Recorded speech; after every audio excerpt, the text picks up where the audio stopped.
नमस्कार, मैं हूं संदीप और मेरे इस चैनल पे आपका बहुत बहुत स्वागत है। आज जो टॉपिक हम डिस्कस करने जा रहे हैं वो है म्यूचुअल फंड। सबसे पहले हम ये जानेंगे कि म्यूचुअल फंड है क्या, क्या आपको म्यूचुअल फंड में इन्वेस्ट करना चाहिए या नहीं करना चाहिए, अगर करना चाहिए तो कितने समय के लिए करना चाहिए, क्या टाइम फ्रेम होना चाहिए, किस तरह के म्यूचुअल फंड में आपको इन्वेस्ट करना चाहिए। मैं इस वीडियो में आपको ये सारी जानकारी देने की कोशिश करूंगा। तो सबसे पहले ये जानते हैं कि म्यूचुअल फंड है क्या। तो म्यूचुअल फंड एक प्रकार का फंड है जो कंपनियां आपके इन्वेस्टमेंट को लेकर के मैनेज करती है और वो डिफरेंट जगह पे वो इन्वेस्ट करती है, कई सारे जगहों पे इन्वेस्ट करती है और जो रिटर्न होता है उसका कुछ हिस्सा वो रखकर बाकी पैसे को वो आपको लौटा देती है। तो हम सबसे पहले जानेंगे कि म्यूचुअल फंड में आपको इन्वेस्ट क्यों करना चाहिए, क्या म्यूचुअल फंड में आपको इन्वेस्ट करना चाहिए या नहीं करना चाहिए, अगर करना चाहिए तो क्यों करना चाहिए। तो जी हाँ, मेरा जवाब है कि आपको म्यूचुअल फंड में इन्वेस्ट करना चाहिए। यहाँ जब हम म्यूचुअल फंड की बात कर रहे हैं तो हम दोनों की ही बात करेंगे। एक तो वन टाइम इन्वेस्टमेंट की जो म्यूचुअल फंड में आप करते हैं, दूसरा एसआईपी की यानी सिस्टमैटिक इन्वेस्टमेंट प्लान के। ये दोनों तरह के म्यूचुअल फंड के बारे में हम लोग बात करेंगे। सबसे पहले हम जानते हैं कि म्यूचुअल फंड में आपको इन्वेस्ट क्यों करना चाहिए। सबसे पहला और जो सबसे बड़ा रीजन है वो है एवरेजिंग ऑफ रिस्क की। जी हाँ, म्यूचुअल फंड में अगर आप खास करके एसआईपी की मैं बात यहाँ पे कर रहा हूँ, अगर आप ये लंबे समय तक इन्वेस्ट करते हैं तो आपको घाटा होने के चांसेस बहुत कम है, ज्यादा चांसेस है कि आप अच्छे रिटर्न ले पाएंगे। क्यों? क्योंकि यहाँ पे रिस्क की एवरेजिंग हो जाते हैं। रिस्क एवरेजिंग होने से क्या मतलब है, सबसे पहले आप इसे इस बात से यूं समझते हैं कि मान लीजिए कि आप 1,000 रुपये पर मंथ इन्वेस्ट करते हैं निफ्टी 50 के इंडेक्स फंड में या किसी भी म्यूचुअल फंड में आप 1,000 रुपीज इन्वेस्ट कर रहे हैं।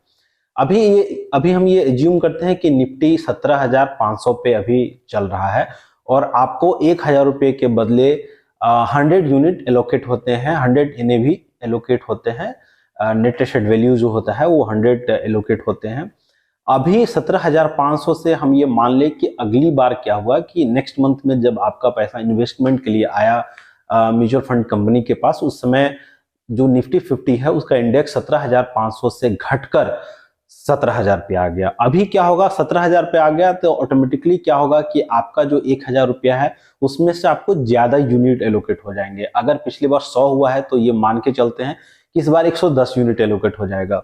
अब एक महीने और आगे बढ़ते हैं और नेक्स्ट मंथ में हम ये एज्यूम करते हैं कि आप जो निफ्टी 50 का जो इंडेक्स है वो 18,000 पे चला गया। 18,000 जाने का मतलब है कि आपको कुछ कम यूनिट एलोकेट होंगे, यानी कि हम ये एज्यूम कर लेते हैं कि आपको 90 यूनिट एलोकेट हो गए।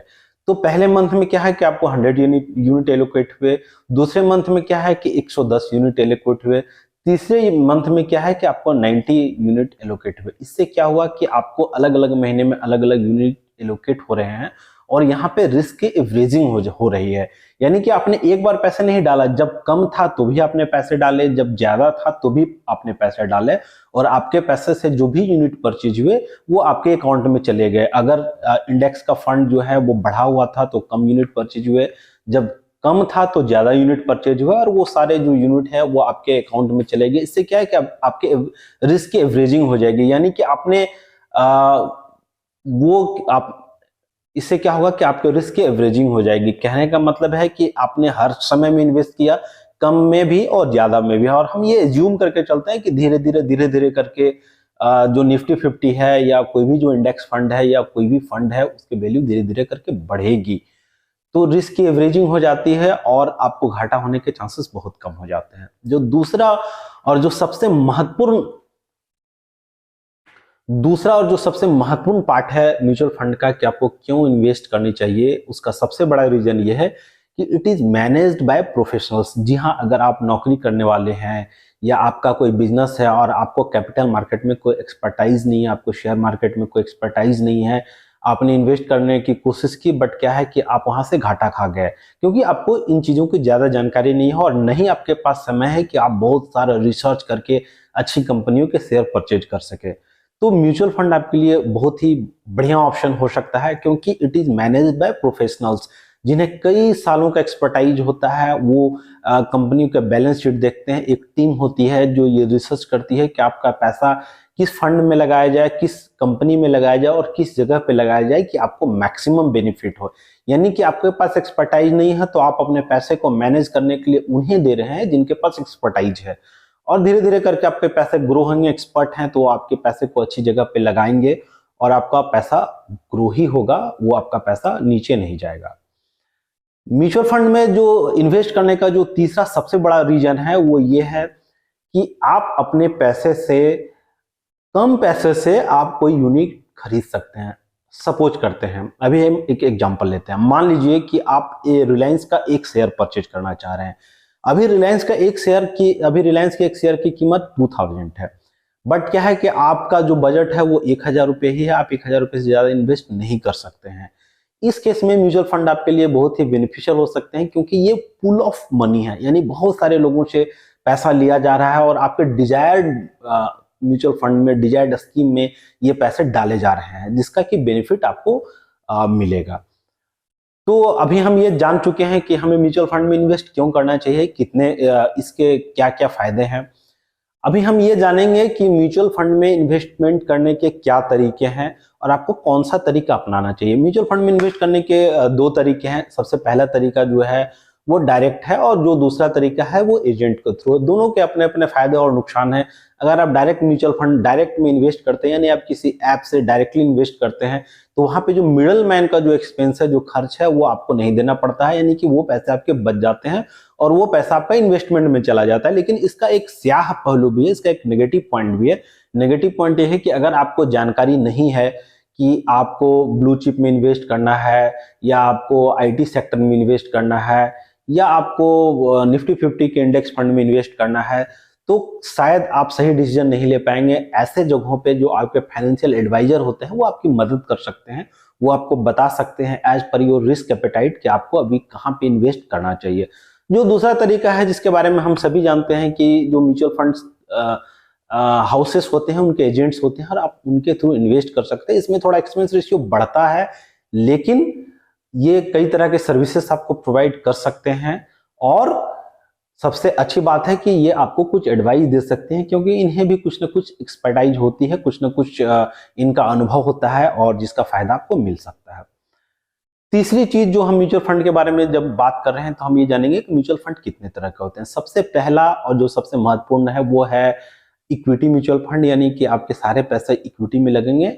अब इक्विटी में कहाँ लगेंगे ये आप डिसाइड कर सकते हैं कि आप ब्लू चिप कंपनीज में लगाना चाहते हैं या स्मॉल कैप में लगाना चाहते हैं, मीडियम कैप में लगाना चाहते हैं, इंडेक्स में लगाना चाहते हैं, बट आपका जो 100% एसेट एलोकेशन है वो इक्विटी में लगेगा।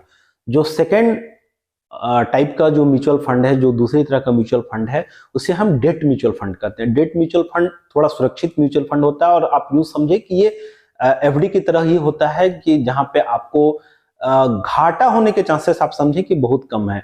ये भी फिक्स नहीं होता है कि आपको इतने परसेंट मिलेंगे ही मिलेंगे, बट इसमें एक चांस होता है कि आपको घाटा नहीं होगा, क्योंकि ये ज्यादातर अपना पैसा गवर्नमेंट बॉन्ड्स में लगाते हैं, गोल्ड बॉन्ड्स में लगाते हैं, बड़ी बड़ी कंपनीज जो हैं, जो ब्लू चिप कंपनीज हैं, उनके बॉन्ड्स में लगाते हैं। तो यहाँ पे आपको घाटा होने के चांसेस बहुत कम है। जो तीसरा तरह का जो म्यूचुअल फंड है वो है हाइब्रिड म्यूचुअल फंड। जैसा कि नाम से ही स्पष्ट है, इसमें इक्विटी और डेट दोनों का रेशियो होता है। ये उन लोगों के लिए फायदेमंद है जो पूरी तरह डेट में नहीं जाना चाहते, यानी कि जो चाहते हैं कि हम थोड़ा रिस्क लें बट हम ज्यादा रिस्क नहीं ले, तो ये उनके लिए फायदेमंद है। और यहाँ पे दोनों ही तरह का आपका इन्वेस्टमेंट हो जाता है, यानी इक्विटी में भी इन्वेस्टमेंट हो जाता है और डेट में इन्वेस्टमेंट हो जाता है। आप इसमें से चूज कर सकते हैं, मेरा जो एसेट है उसमें कितना परसेंट मैं इक्विटी में डालूंगा, कितना परसेंट डेट में डालूंगा। अभी आप ये समझ चुके हैं कि म्यूचुअल फंड से क्या बेनिफिट है, म्यूचुअल फंड कितने तरह के होते हैं।